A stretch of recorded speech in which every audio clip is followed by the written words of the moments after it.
Hello everyone, good afternoon all of you. स्वागत है आप सभी का हमारे YouTube channel John of life science में। तो अपन ने लास्ट क्लास के अंदर आपके असिस्टेंट प्रोफेसर जूलॉजी एग्जाम के लिए जो टूल एंड टेक वाला पोर्शन स्टार्ट किया था, उसके अंदर अपन ने डिस्कस किया था आपका जो टॉपिक था माइक्रो एरे वाला। टूल एंड टेक वाले सेक्शन के अंदर माइक्रो एरे टॉपिक अपन ने कवर कर लिया था। ठीक है, फर्स्ट क्लास थी आपकी। सेकंड क्लास आपकी जो होने वाली है वो आपके ब्लोटिंग टेक्निक पे। ठीक है, ब्लोटिंग टेक्निक के अंदर अपन इनके टाइप देखेंगे। ठीक है, कहाँ-कहाँ से क्वेश्चंस बनते हैं वो सारी बातें देखेंगे। इन वीडियो सेशन के अंदर टारगेट ये रहेगा कि आपको वो सारी चीज़ें बताई जाए जहाँ से एग्ज़ाम के अंदर क्वेश्चन बन सकते हैं। क्योंकि कंप्लीट अगर बुक की फ़ोटोकॉपी छाप के अगर यहाँ से पढ़ाएँ तो वो तो बुक तो आपके पास भी है। सो ये तो टाइम वेस्टिंग हो जाएगा। अपना मेन पर्पज़ यही है कि बस इम्पोर्टेंट चीज़ें जहाँ से क्वेश्चन बन सकते हैं, कम टाइम के अंदर आपको ज़्यादा बेनिफिट मिले।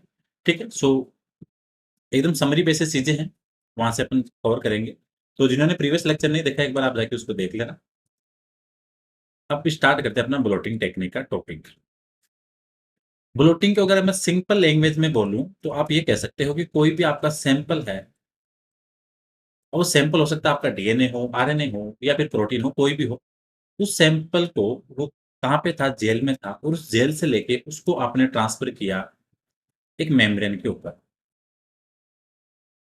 ठीक है? तो आपने उसको उस जेल से लिया और जेल से लेने के बाद में आपने जो मेम्ब्रेन के ऊपर उसको ट्रांसफ़र किया है, और अब आगे जो भी स्टडी होगी, डिटेक्शन होगा, वो आपकी मेम्ब्रेन के सरफेस पे होगा। तो आपका जो डेस्टिनेशन है वो जेल से लेके मेम्ब्रेन तक आने वाली, तो पूरा डेस्टिनेशन जो आपकी प्रोसेस है, दैट विल कॉल्ड ब्लोटिंग।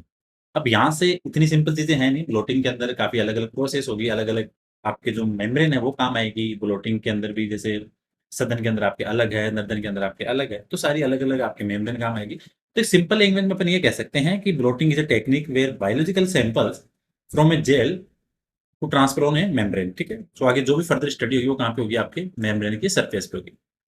ये तो हो गई सिंपल लैंग्वेज के अंदर। डेफिनेशन की बात करें, टाइप की बात करें तो टाइप देखो आपके है तो काफ़ी सारे, बट जो अपने को स्टडी करने हैं, southern blotting, northern blotting and western blotting. ठीक है, 3 है। बाकी इनके अलावा देखो और भी हैं, ऐसे नहीं है कि भई क्या 3 ही है, लेकिन जो मेन है वो 3 ही है। इसके अलावा आप और चीज़ें देख सकते हो, जैसे फिर आपको यहाँ पे अलग-अलग टेक्निक मिलती है, उसके अंदर आपकी ईस्टर्न ब्लोटिंग भी मिलेगी आपको।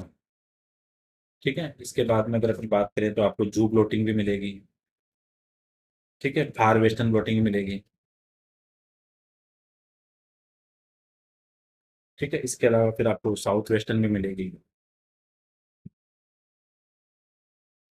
कैपिलरी ब्लोटिंग भी मिलेगी, और आपको वैक्यूम ब्लोटिंग भी मिलेगी। तो ये सारी सेकेंडरी है, लेकिन जो मेन है आपकी प्राइमरी वाली, वो है 3 सदर्न, नॉर्दर्न, वेस्टर्न। सबके लास्ट में डिस्कस कर लेंगे जो रिमेनिंग वाला पार्ट है उनको भी। पहले अपन स्टार्ट करते हैं आपकी सदर्न ब्लोटिंग से। क्या-क्या चीज़ें हैं, क्या-क्या यहाँ से आपको डिस्कस करना है, वो सारी बातें अपन यहाँ पे देखते हैं। तो पहला है अपना सदर्न ब्लोटिंग का टॉपिक। सबसे पहले ध्यान रखो फॉर डीएनए के डिटेक्शन या डीएनए स्टडी के लिए, तो डीएनए के लिए कौन-सी टेक्निक काम आएगी आपकी? Southern blotting. ये ध्यान होना रखना। डेवलप किसके द्वारा की गई थी? बाय ईएम सदन के द्वारा। तो उसी के नाम पे इसका नोमेनक्लेचर हो गया, ठीक है? क्या रह गया इसका? ईएम सदन के द्वारा दी गई थी, तो इसको नाम दे दिया आपका सदन प्लॉटिंग। ये बात है। अब देखो यहाँ से होता क्या है कि जैसे आपको अब प्लॉटिंग के अंदर ऐसे नहीं है कि भई जेल में डायरेक्ट डीएनए डाला, उसको उठा के मेम्ब्रेन पे ऐसे-कैसे फेंक दिया। पूरी प्रोसेस होगी, पूरा प्रोटोकॉल होगा, ठीक है? पूरी जो गाइडलाइन है, ठीक है? उसके अकॉर्डिंग, प्रोटोकॉल के अकॉर्डिंग सारी प्रोसेस होगी। तो यहाँ से वही देखेंगे। क्वेश्चन हमेशा क्या बनते हैं कि जो से कई एग्ज़ाम के अंदर डायरेक्ट आ जाता है कि भई आरएनए के लिए कौन-सी है, डीएनए के लिए कौन-सी है, प्रोटीन के लिए कौन-सी है। लेकिन जो आजकल क्वेश्चन पैटर्न बनने का जो सिनेरियो है आरपीएससी का, उसके अंदर चीज़ें इतनी ईज़ी है नहीं, थोड़ा-सा टिपिकल टास्क भी है। तो इसलिए अपन यहाँ पे सारी बातें अपन डिस्कस करेंगे। यहाँ से अपन ये बोले कि आपने डीएनए का कोई सैंपल लिया, अब पूरी प्रोसेस देखते हैं कि सडन ब्लॉटिंग आपको करनी कैसे है और इसके अंदर क्या-क्या चीज़ें इम्पोर्टेंट है। सबसे पहले आपने जो आपका सैंपल है, वहाँ से आपने जीनोमिक डीएनए है, उसको आइसोलेट किया। ठीक है? डीएनए का आइसोलेट किया। डीएनए आइसोलेट करने के बाद ऐसे तो नहीं है कि आप डायरेक्ट डीएनए डालोगे। डीएनए के ऊपर आप रेस्ट्रिक्शन एंजाइम की एक्टिविटी परफॉर्म करोगे। उसके बाद में मिलेंगे आपको डीएनए के फ्रैगमेंट, ठीक? यहाँ पे इंपॉर्टेंट चीज़ें हैं, सारी चीज़ें अपन डिस्कस करेंगे कि भाई फ्रेगमेंट बने, उनका क्या-क्या किया अपन ने, ठीक है? फ्रेगमेंट आपके सेपरेट किससे होंगे फिर आपके? इलेक्ट्रोफोरेसिस से,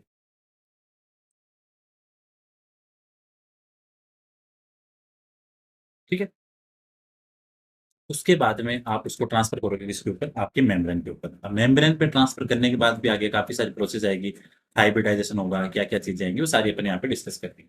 ये तो सिंपल सी प्रोसेस है कि आपने डीएनए लिया और डीएनए के बाद में आपने उसको रेस्ट्रिक्शन एंजाइम के द्वारा उसके फ्रेगमेंट किए, इलेक्ट्रोफोरेसिस, ठीक है? उसके बाद में आपने मेम्ब्रेन पे ट्रांसफ़र किया। ये बातें हो गई, सिंपल सी जो बेसिक बातें हैं। अब यहाँ से आपको जो इम्पोर्टेंट चीज़ देखनी है, वो एक तो ये कि मेम्ब्रेन कौन-सी होगी, ठीक है? उसके अकॉर्डिंग आगे की प्रोसेस होगी। देखो मेम्ब्रेन एक तो हो सकती है आपके नाइट्रोसेल्युलोज मेम्ब्रेन, ठीक है? एक हो सकती है आपके नायलॉन मेम्ब्रेन, ठीक है? 2 तरह की मेम्ब्रेन बेसिक सी अपन इसमें यूज़ करेंगे, ठीक है? नाइट्रोसेल्युलोज हो सकती है फिर आपकी नायलॉन की मेम्ब्रेन हो सकती है। ये दोनों चीज़ें हैं। अब यहाँ से थोड़ी इम्पोर्टेंट चीज़ें अपने को देखनी है कि भई प्री ट्रीटमेंट वगैरह किसके अंदर देना है, किसमें प्री ट्रीटमेंट नहीं देना है, तो सारी बातें अपन यहाँ पे डिस्कस करेंगे। अब देखो प्री ट्रीटमेंट के अंदर क्या होता है, जैसे अगर आपने नाइट्रोसेल्युलर मेम्ब्रेन ली है, ठीक है? अगर आपने नाइट्रोसेल्युलर मेम्ब्रेन ली है, ठीक है? तो वो क्या है आपकी अनचार्ज है। इस चीज़ को समझना। नाइट्रोसेल्युलर जो मेम्ब्रेन है वो आपकी अनचार्ज है, ठीक है? तो इसके लिए यहाँ पे इसको जो ट्रीटमेंट दिया जाता है उसको बोलते हैं प्री ट्रीटमेंट, ठीक है? उससे क्या होगा कि जो आपके लार्जर डीएनए का फ्रेगमेंट है लाइक आपके 10 केबी तक वो भी उससे ट्रांसफर होंगे। तो जिस पे जो प्रोसेस होती है उसको बोलते हैं प्री ट्रीटमेंट, ठीक है? अब प्री ट्रीटमेंट के अंदर क्या-क्या आता है आपके?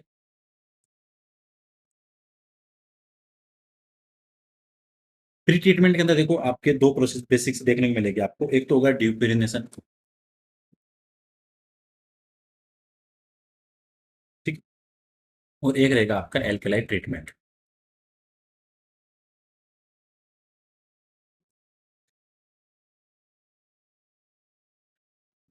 एल्कलाइट ट्रीटमेंट के अंदर तो यही होगा कि आपके जो फॉस्फोडाइस्टर बॉन्ड है, वो आपके जो ड्यूपिरिनेशन साइट है वहाँ पे उनका क्या होगा हाइड्रोलाइसिस होगा, ठीक है? उससे क्या रहेगा आपके जो डीएनए है वो भी सिंगल स्ट्रैंडेड में कन्वर्ट होंगे और वो आपके क्या रहेंगे एक्सेसिबल रहेंगे आपके प्रोब के साथ हाइब्रिडाइजेशन के लिए। तो प्री ट्रीटमेंट में आपको ड्यूपिरिनेशन और एल्कलाइट ट्रीटमेंट का ध्यान रखना है। लेकिन एक चीज़ और ध्यान रखना है यहाँ पे, प्री ट्रीटमेंट नॉट रिक्वायर्ड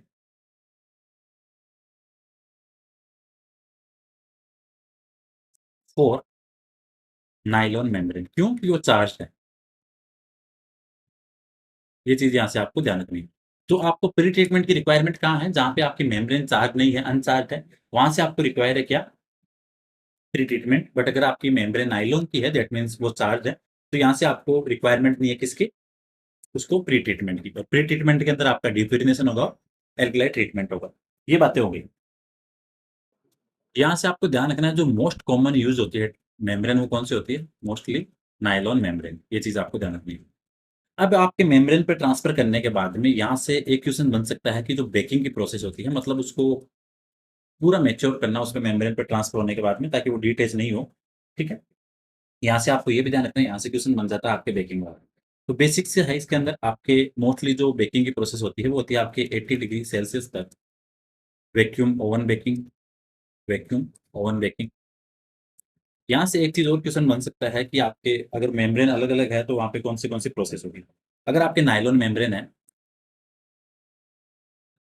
ठीक है? अगर आपके पास नायलॉन की मेम्ब्रेन है तो आपको जो बेकिंग की प्रोसेस है, वो रहेगी आपकी 1 ओवर ठीक है? एट 70 डिग्री सेल्सियस और यूवी रेडिएशन रहेगा जो यहाँ पे,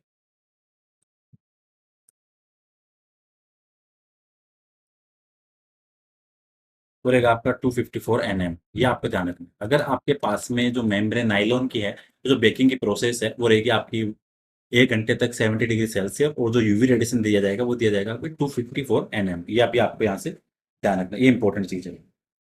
और अगर आपके नाइट्रोसेल्युलोज की मेम्ब्रेन है, ठीक है? ये नायलॉन की हो गई और अगर नाइट्रोसेल्युलोज की बात करें,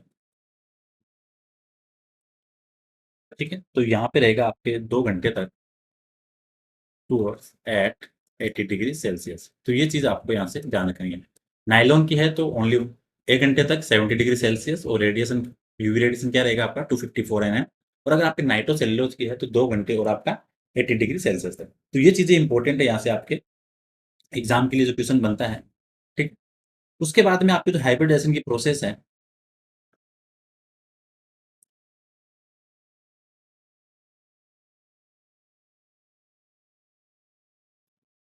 इसके अंदर जैसे फिर क्या किया जाएगा, जो आपकी मेम्ब्रेन है, जिसके ऊपर आपका सैंपल है, ठीक है? मेम्ब्रेन को हाइब्रिडाइज़ किया जाएगा किसके साथ में? Membrane hybridize with radio label with radio labelled probe, ठीक? और कैसे होगा कि आपका जो मेम्ब्रेन है उसको क्या करोगे? प्लेसिंग द मेम्ब्रेन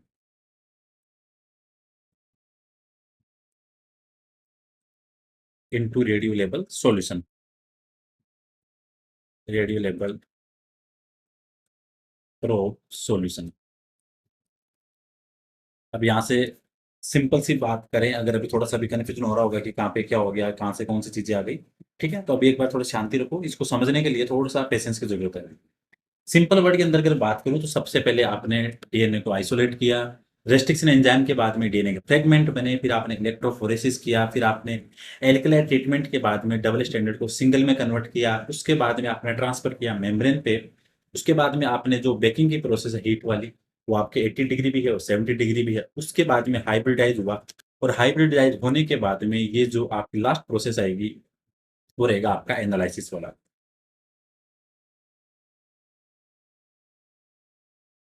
ठीक है? और एनालिसिस जो डिटेक्शन है वो किससे होगा? आपका फोटो रेडियोग्राफी के द्वारा। बस ये आपकी है सदर्न ब्लॉटिंग। ज़्यादा रामायण से बचने का सीधा-सा फंडा है, आपको क्वेश्चन जो बन सकते हैं, एक तो बेकिंग वाला ध्यान रखो। नायलॉन मेम्ब्रेन है तो 1 घंटे तक 70 डिग्री पे, नाइट्रोसेल्युलोज़ की है तो 2 घंटे तक 80 डिग्री पे। प्री ट्रीटमेंट आपको नायलॉन मेम्ब्रेन में बिल्कुल रिक्वायर्ड नहीं है क्योंकि वो चार्ज्ड है ना? और जो अनचार्ज्ड है नाइट्रोसेल्युलोज़ वाली, वहाँ पे आपको प्री ट्रीटमेंट की रिक्वायरमेंट है। तो ये बातें थी आपकी किसकी? जो बेसिक बेसिक थी आपके सदर्न ब्लॉटिंग की। अब सदर्न ब्लॉटिंग का फंक्शंस की बात करें तो आपके जो मैपिंग वगैरह है, ठीक है? आपके डीएनए सेगमेंट की उनके काम आ सकता है। तो बेसिक सा है कि आपके डीएनए की, ठीक है? जीनोमिक डीएनए है उसके लिए। फिर आप ये मान सकते हो कि डीएनए फिंगरप्रिंटिंग के लिए जो टेक्निक आप यूज़ करोगे, वो रहेगी आपकी सदर्न ब्लॉटिंग। अगर आपको आइडेंटिफ़ाई करना है होमोलॉजी बिटवीन 2 ऑर्गेनिज़्म, ठीक है? फॉर होमोलॉजी बिटवीन 2 ऑर्गेनिज़्म, तो आपकी टेक्निक काम आएगी कौन-सी? Southern blotting. मेम्ब्रेन का ध्यान रखना, नाइट्रोन है, नाइट्रोसेल्युलोज़ है और नायलॉन मेम्ब्रेन है, ठीक है? ये दोनों का ध्यान रखना है, यहाँ से इम्पोर्टेंट क्वेश्चन बनते हैं, ठीक है? कौन सी मेम्ब्रेन यहाँ पे काम आती है? नायलॉन मेम्ब्रेन है वो सबसे ज़्यादा कॉमनली यूज़ होती है, ठीक है? क्योंकि यहाँ से क्या रहता है कि डीएनए फ्रैगमेंट जैसे ही आपने उसपे मेम्ब्रेन पे ट्रांसफर किया, तो वापिस वो हटने के चांसेस वहाँ पे नहीं रहते हैं, ठीक? तो ये इम्पोर्टेंट चीज़ है, इसका भी आपको ध्यान रखना है। अब आती है आपकी second northern blotting,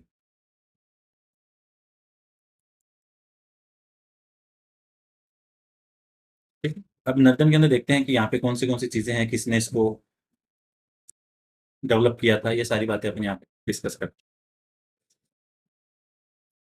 northern blotting के अंदर बात करें तो वहाँ पे आपका डीएनए था, वो मार्कर पे काम आ रहा था। यहाँ पे आपका एमआरएनए है, एज़ ए मार्कर रहेगा, ये ध्यान रखना। प्रोसेस सेम वैसे की वैसे रहेगी, आपने डीएनए का जो सैंपल है उसको वहाँ से आइसोलेट किया, सेम प्रोसेस की तरह आपने उसको भी जेल से लेके आपने उसको किस पे ट्रांसफर किया? मेम्ब्रेन के ऊपर ट्रांसफर किया। तो वो सेम बात है आपकी, ठीक है? यहाँ पे वही रहेगी। यहाँ पे जो एक क्वेश्चन बनता है वो मेम्ब्रेन वाला बनता है, यहाँ पे एक अलग मेम्ब्रेन काम आती है, ठीक है? तो ट्रांसफर करने के लिए इसका थोड़ा-सा आपको ध्यान रखना है, ये इम्पोर्टेंट चीज़ है।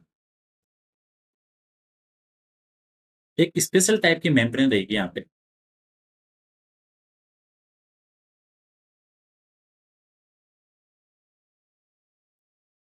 और वो स्पेशल टाइप की मेम्ब्रेन कौन-सी है, वो है आपकी डीबीएम मेम्ब्रेन। तो अगर एग्ज़ाम में क्वेश्चन बनता है कि डीबीएम मेम्ब्रेन काम काम आएगी, वो रहेगा आपका आंसर नॉर्दर्न ब्लू। अब डीबीएम मेम्ब्रेन क्या है? इसकी फुल फॉर्म की बात करें, डाइएज़ो बेंज़ाइल, ठीक है? ऑक्सीमिथाइल मेम्ब्रेन। फुल फॉर्म क्या है? डाइएज़ो बेंजाइल ऑक्सीमिथाइल मेम्ब्रेन। ये फुल फॉर्म किसकी आपके? डीबीएम मेम्ब्रेन की। डीबीएम मेम्ब्रेन जो आपकी बनती है, इस चीज का भी ध्यान रखना। डीबीएम मेम्ब्रेन बनेगी, वो किसके द्वारा बनेगी आपके? By diazotization of amino benzyl oxymethyl paper के द्वारा। ठीक है, ऑक्सीमिथाइल पेपर के डीआयोनाइजेशन क्या बनेगी आपकी? डीबीएम मेम्ब्रेन बनेगी। ठीक है, इसके ऊपर जो आपका आरएनए है वो आप कोवेलेंटली यहाँ पे बाइंड हो जाएगा। ठीक है, उसके बाद में सेम आप वही प्रोसेस करोगे हाइब्रिडाइजेशन की प्रोब के साथ में। ठीक है, और आप यहाँ पे भी नायलॉन वाली भी आती है काम में, नाइट्रोसेलुलोज मेम्ब्रेन, वो भी यहाँ पे काम आती है। ठीक है, तो ये इंपॉर्टेंट चीज है। लेकिन जो स्पेसिफिक टाइप की जो आपकी डीबीएम वाली है वो स्पेसिफिक मिलेगी आपको किसके अंदर? आरएनए के अंदर ही मिलेगी आपको, नॉर्दर्न ब्लोटिंग के अंदर। तो ये इंपॉर्टेंट चीज थी आपके किसके लिए? नॉर्दर्न ब्लोटिंग के अंदर। ठीक है, ये यहाँ से आपको ध्यान रखना है। यहाँ से एक चीज ध्यान रखो, अब इसका यूज क्या हो गया? एक तो आपके आरएनए डिटेक्शन के लिए।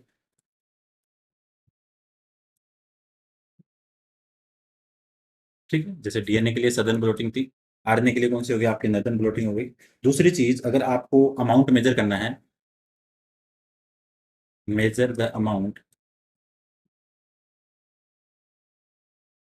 And size of RNA transcribe from gene. तो ये चीज आपको ध्यान रखनी है। तो बेसिक सी बात है, आरएनए के लिए कौन सी चीज काम आएगी आपकी? नॉर्दर्न ब्लोटिंग काम आएगी। तो ये बातें होगी किसकी आपके? सदर्न होगी, नॉर्दर्न होगी।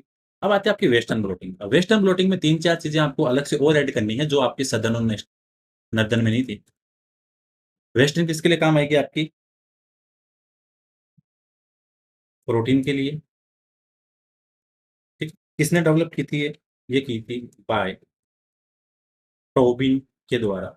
Bye Towbin. ठीक है, डेवलप किसके द्वारा? टोबिन के द्वारा। काम क्या है? प्रोटीन डिटेक्शन के लिए। ठीक है, सिमिलर चीज में प्रोसेस जैसे आपके एलिजा वाली प्रोसेस होती है, वैसे यहाँ पे प्रोसेस आपको देखने को मिलेगी। ठीक है, सिमिलर सी प्रोसेस है। यहाँ से जो आपको तीन चार चीजें इंपॉर्टेंट ध्यान रखनी है कि जो आप वेस्टर्न प्रोटीन के अंदर जो अपन ट्रांसफर करते हैं प्रोटीन को मेम्ब्रेन के ऊपर, उसकी अलग अलग प्रोसेस होती है। तो ये थोड़ा सा टिपिकल रहता है। तो पहले तो ये ध्यान रखना है कि कौन से टेक्निक है जो आपको मेम्ब्रेन के ऊपर ट्रांसफर करने के काम आती है। तो प्रोटीन को जब आप ट्रांसफर करोगे मेम्ब्रेन पे, प्रोटीन ट्रांसफर ऑन मेम्ब्रेन,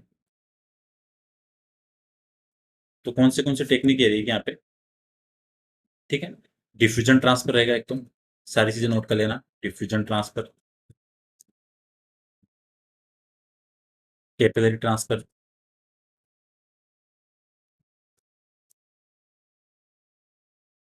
ठीक है, नंबर थर्ड की बात करें, heat accelerated trans convectional transfer. Number four रहेगा आपका वैक्यूम ब्लोटिंग ट्रांसफर।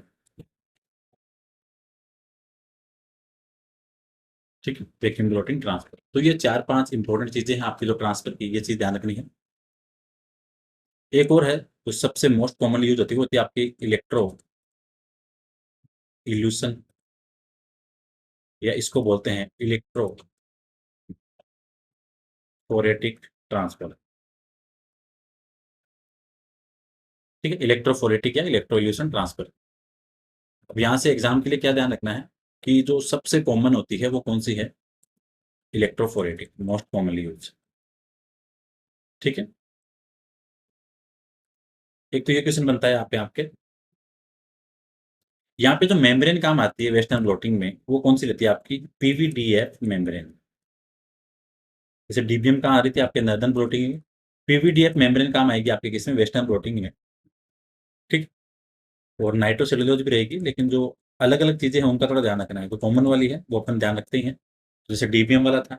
पीवीडीएफ का यहाँ पे आपको ध्यान रखना है। पीवीडीएफ की फुल फॉर्म की बात करें तो ये रहेगी आपकी पॉली वाइनाइल टीन डाइफ्लोराइड। ठीक है? तो पीवीडीएफ मेम्ब्रेन होगी, नाइट्रो सेल्यूलोज होगी, या और आपके नायलॉन मेम्ब्रेन भी होगी। तो सबसे तो यूनिक चीज़ है वो है आपकी पीवीडीएफ वाली, ये आपको ध्यान रखनी है, इंपॉर्टेंट चीज़ है। यहाँ से आपके डायरेक्ट क्वेश्चन बनते हैं। सिंपल सिंपल चीज़ें हैं लेकिन एग्जाम के लिए बहुत इंपॉर्टेंट है। यहाँ से भी एक चीज़ ध्यान रखना, जैसे आपने जो प्रोटीन का सैंपल था, ठीक है? आपने क्या किया, जो एसटीएस के द्वारा, ठीक है, एसटीएस की प्रोसेस इलेक्ट्रोफोरेसिस वाली करके जो आपके प्रोटीन बैंड थे, उनको ट्रांसफर कर दिया किस पे, पीवीडीएफ मेम्ब्रेन। यहाँ तक ठीक है। इसके बाद में मेम्ब्रेन कोई भी हो, नायलॉन वाली भी हो सकती है, नाइट्रोसेलुलोज भी हो सकती है, लेकिन जो पीवीडीएफ वाली वो भी यहाँ पे है। ट्रांसफर करने के बाद में आपको क्या करना पड़ेगा, इस जो मेम्ब्रेन थी इसको ब्लॉक करना पड़ेगा, ब्लॉकिंग एजेंट के द्वारा। ठीक है? अब ब्लॉकिंग की जरूरत क्यों पड़ेगी यहाँ पे, देखो सिंपल सी बात है, अगर आप कोई टेक्निक परफॉर्म कर रहे हो, अगर वहां पे आप ब्लॉकिंग का नाम ले रहे हो, ब्लॉकिंग एजेंट का, ठीक है, तो उनका काम क्या रहता है कि जो अनवांटेड, जो अनरिएक्टेड चीजें हैं वहां से उनको क्या करना है, रिमूव करने के लिए। ठीक है, तो ये चीज आपको ध्यान रखनी है। तो यहाँ पे ब्लॉकिंग एजेंट ध्यान रखो एक तो।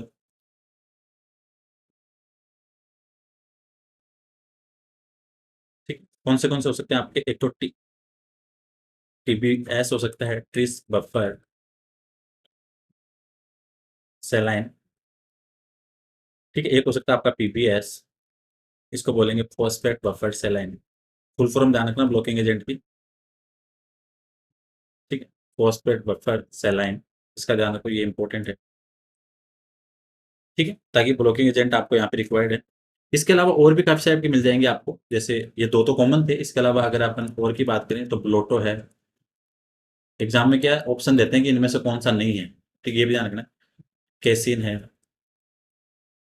बीएसए है, ठीक है, एसई है, ब्लॉक है। ठीक है, तो ये अलग अलग टाइप के बफर हैं जो आपके काम आते हैं किसके अंदर, आपके उसको ब्लॉकिंग एजेंट में, ताकि अनवांटेड जो चीजें हैं वहां से वो ऐड नहीं हो। तो ये चीजें भी आपको यहाँ से ध्यान रखनी है।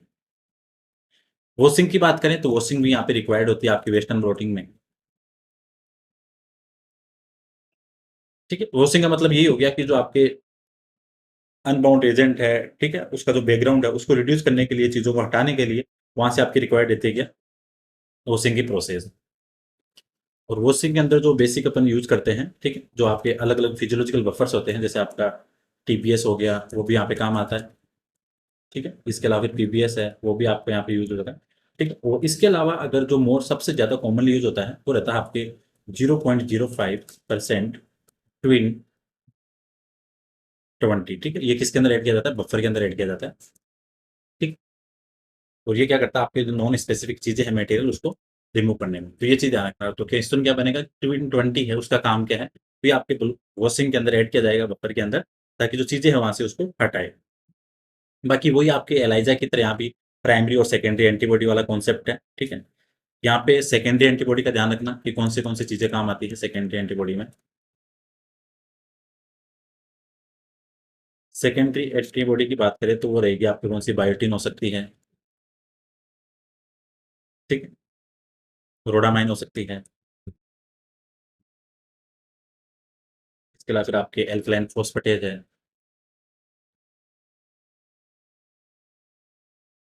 ठीक है, ये आपके सेकेंडरी एंटीबॉडी जैसा अपन एलाइजा में पढ़ते हैं, तो सेम प्रोसेस रहती है आपकी एलाइजा वाली यहाँ पे वेस्टर्न ब्लॉटिंग के अंदर भी। ठीक है, तो ये बातें थी आपके वेस्टर्न ब्लॉटिंग की, जहाँ से आपके प्रोटीन की पूरी प्रोसेस बताई है, पीवीडीएफ वाला ध्यान रखना, ब्लॉकिंग एजेंट का ध्यान रखना। ठीक है, ये क्वेश्चन बनता है। दूसरी चीज, अब आपको स्टेनिंग भी रिक्वायर होगी प्रोटीन की मेम्ब्रेन के ऊपर देखने के लिए, तो स्टेनिंग के अंदर यहाँ से भी क्वेश्चन बनता है। स्टेनिंग के अंदर आपको ध्यान रखना, एक नाम आता है ओनक्यो एस स्टेन, ओनक्यो एस स्टेन मोस्ट कॉमन यूज होता है। ठीक है, मेम्ब्रेन के ऊपर। दूसरी चीज एक और ध्यान रखो, यहाँ पे ऐड कर लेना एक चीज, स्टेनिंग के अंदर एक आता है आपके मैमफोर्ड स्टेन। इसका काम है, ये क्या करेगा, डिटेक्ट करेगा जो लो नैनोग्राम लेवल की प्रोटीन होगी उसको। ठीक है, detect low nanogram level of protein. तो मैनफोर्ड स्टेन है, ठीक है, कॉन्क्यू एस स्टेन है, ये भी आपको ध्यान रखना है, स्टेनिंग वाली प्रोसेस, यहाँ से क्वेश्चन बनते हैं आपके। ठीक है, तो इंपॉर्टेंट चीजें थी। ब्लॉकिंग एजेंट बता दिया आपके, वो भी इंपॉर्टेंट है। ट्रांसफर एफिशिएंसी है वो किस किस पे डिपेंड करती है, कौन से फैक्टर है, इसका भी ध्यान रखना। ठीक है, ट्रांसफर एफिशिएंसी है, जो आप प्रोटीन को ट्रांसफर करते हैं मेम्ब्रेन पे, वहाँ से कौन से फैक्टर हैं, जो इस चीज़ के लिए इम्पोर्टेंट रहेंगे। तो एक तो जो जेल का कंपोजिशन है, वो भी इम्पोर्टेंट है, जेल कंपोजिशन। ठीक है, इस चीज़ का भी ध्यान रखना। ट्रांसफर का जो टाइम है, वो भी इम्पोर्टेंट है।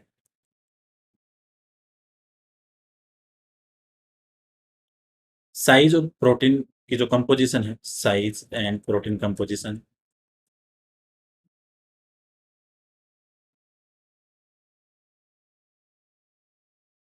ठीक है, ये सारी चीज़ें इम्पोर्टेंट है, इन चीज़ों का ध्यान रखना है। ऑप्टिमल जो ट्रांसफर होता है प्रोटीन का, ठीक है, वो लो आयनिक स्ट्रेंथ का जो बफर है वहाँ पे, और लो इलेक्ट्रिकल करंट होना चाहिए। ठीक है, इस चीज़ को नोट लगा लेना।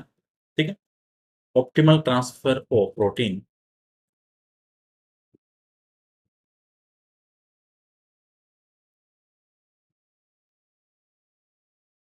इज ऑब्टेन्ड बाय या obtained in low ionic strength buffer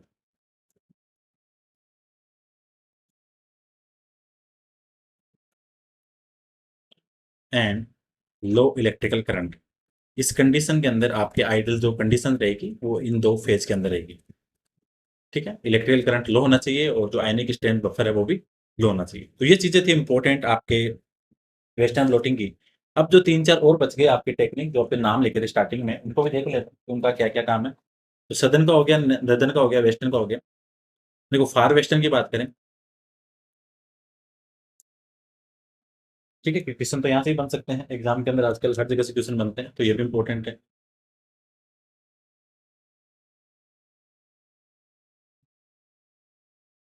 sorry, इसकी बात करें तो प्रोटीन प्रोटीन से इंटरेक्शन के लिए protein protein interaction.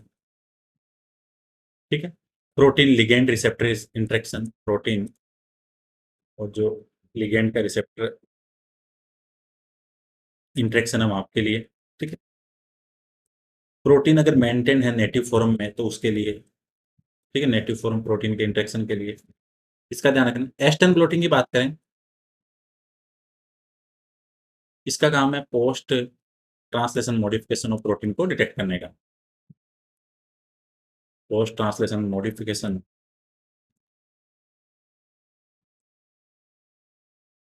Of protein. ठीक है, जू ब्लोटिंग की बात करें,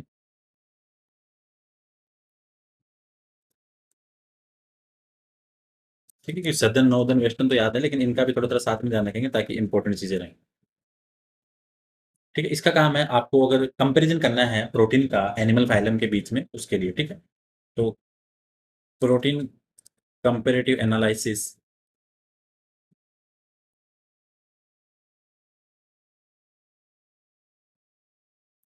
बिटवीन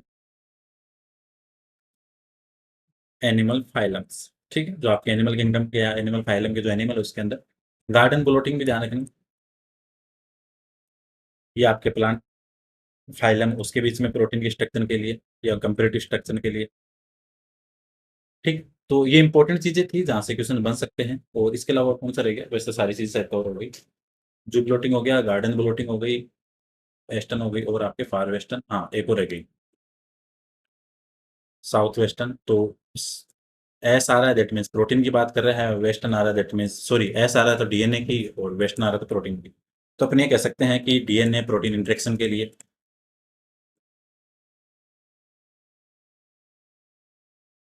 ठीक है, वहाँ पे ये काम आ सकती है, इंपॉर्टेंट चीज़ें।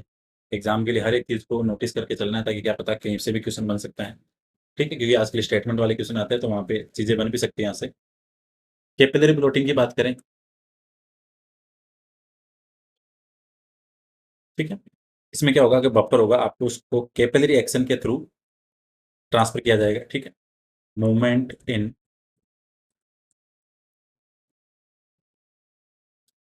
या movement of buffer through capillary action. Electroblotting की बात करें, ठीक है? डीएनए, आरएनए, प्रोटीन जो भी कुछ है, उसका क्या होगा? किसके अंडर में रहेगी? इन प्रेजेंस हाई करंट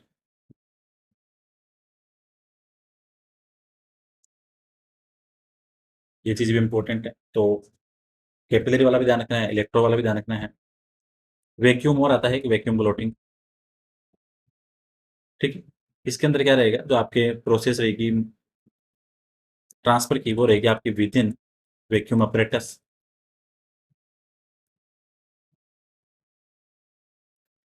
तो ये थी आपकी ब्लोटिंग की इंपॉर्टेंट चीज़ें, जहाँ-जहाँ से क्वेश्चन बन सकते थे, उन सारी चीज़ों को यहाँ से कवर करने की कोशिश की है।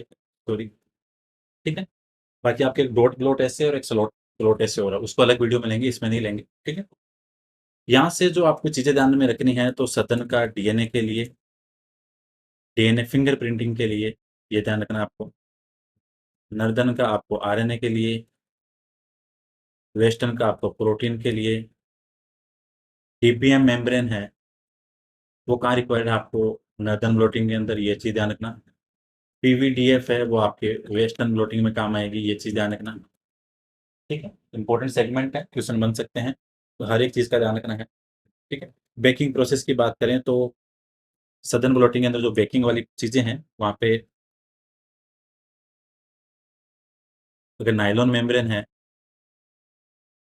तो कितना रहेगा आपका 1 ओवर एट 70 डिग्री सेल्सियस और 254 एनएम रेडिएशन।